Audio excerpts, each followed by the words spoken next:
जैसा कि हमने पिछले पार्ट में देखा कि किनम्यू मूनशिप का नया मून गार्डियन बन गया था, जिसके बाद किनम्यू ने मूनशिप को कंट्रोल करके केयरफ्री विलेज की तरफ आने लगा था।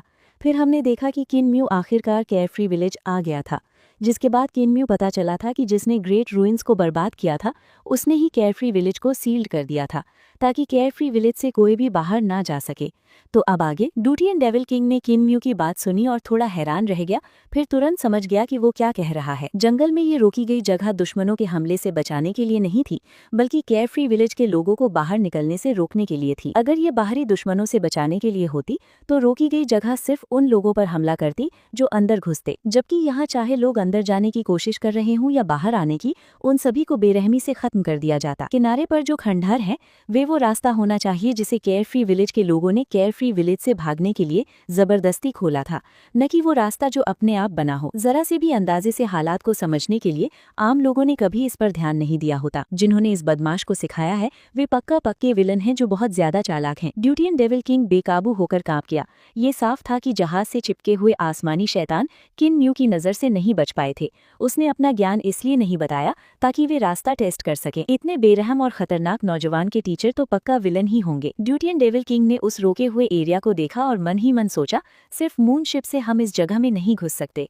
मूनशिप बहुत बड़ा है और अगर हम अंदर घुस गए तो हम रोके हुए एरिया को जरूर ट्रिगर कर देंगे। अगर रोके हुए एरिया के लिए उस औरत डेविल गॉड को खत्म करना इतना आसान था तो मूनशिप को खत्म करना भी ज्यादा मुश्किल नहीं होना चाहिए। जैसे ही उसने ये सोचा, मूनशिप अचानक कांपने लगा और धीरे धीरे नीचे बैठ गया।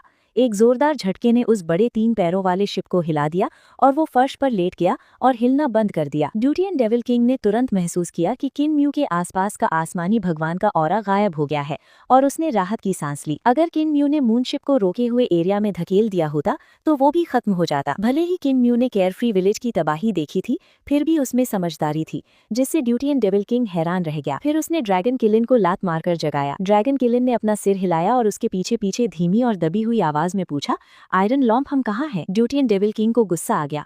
तुम पूरे रास्ते सोते रहे और फिर भी मुझसे पूछने की हिम्मत रखते हो। ड्रैगन किलिन मुस्कुराया, तुम्हें ये भी नहीं पता कि हम कहाँ हैं? लगता है तुम पूरे रास्ते सोई रहे। बड़े खंभों के बीच में किनम्यू का शरीर वापस नॉर्मल हो गया और उसने अपने पैर पीछे खींच लिए जो जहाज में धंस गए थे। जहाज का शरीर उसके पैरों के साथ जुड़ गया था, लेकिन क्योंकि किनम्यू का शरीर पहले बहुत बड़ा हो गया था, इसलिए आकार में छोटा होने के बाद उसने बड़े पैरों के निशान छोड़ दिए थे। इससे वो अपने पैर बाहर निकाल सका। किनम्यू खड़ा हुआ और उसका दिमाग तुरंत कांप उठा। वो उस समय बहुत कमजोर था और मूनशिप से मिली बहुत ज्यादा एनर्जी से खुले दिव्य खजाने एक के बाद एक बंद हो रहे थे। सिर्फ स्पिरिट एम्ब्रियो और 5 एलिमेंट्स डिवाइन ट्रेजर्स ने उसे नहीं छोड़ा। शिप की एनर्जी उसके करंट के लिए बहुत ज्यादा थी, इसलिए अगर वो उसे कंट्रोल करना चाहता था तो उसे कीमत के तौर पर अपनी लाइफ फोर्स खत्म करनी पड़ती। यांग जिंग जिंग हमेशा सनशिप पर रहती है, इसलिए उसने मुझसे कहीं ज्यादा लाइफ फोर्स खत्म कर दी थी। ये उसके लिए बहुत मुश्किल रहा है। किनम्यू ने 2 गहरी सांसें ली और अपने शरीर को ताकत देने के लिए कुछ स्पिरिट पिल्स खाईं। फिर वो उठा और बोला, डेविल किंग, फैटी ड्रैगन, चलो इस रोके गए एरिया में घुसते हैं। ड्यूटियन डेविल किंग ने कांपती हुई सांस ली और कहा, क्या तुम खतरों से बचने और अपने गानों के विलन को ढूंढने के लिए मेरे ज्ञान और नज़र का इस्तेमाल करने का प्लान बना रहे हो? किनम्यू ने सिर हिलाया, तुम ड्यूटियन वर्ल्ड के डेविल किंग हो, डेविल गॉड्स के किंग। तुम्हारी नॉलेज और विजन मुझसे कहीं ज्यादा है, इसलिए सिर्फ तुम ही मुझे अंदर ला सकते हो। ड्यूटियन डेविल किंग जोर से हंसा और गर्व से बोला, हाँ सही है, सिर्फ मैं ही तुम्हें सेफली अंदर और बाहर ला सकता हूँ। तुम मेरे पैर चाट सकते हो।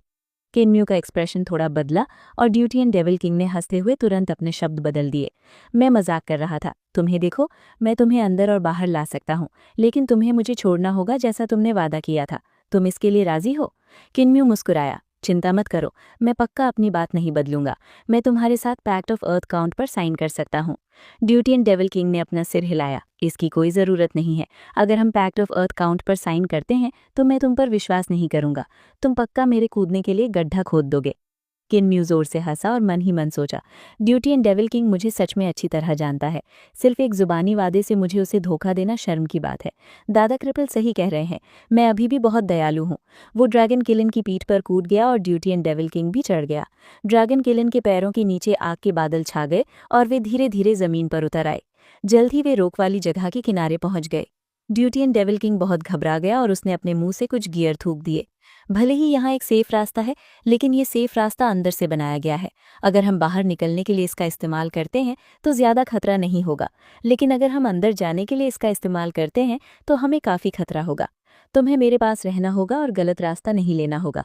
अगर तुमने रेस्ट्रिक्टेड एरिया को ट्रिगर किया तो हम सब मर जाएंगे। किनम्यू तुरंत आगे बढ़ा और वहां गियर एडजस्ट करने के लिए भगवान की मूर्ति का सीना खोला।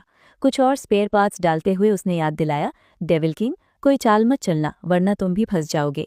ड्यूटियन डेविल किंग ने बुरे मूड में जवाब दिया, चिंता मत करो, मैं समझता हूँ, पास रहो।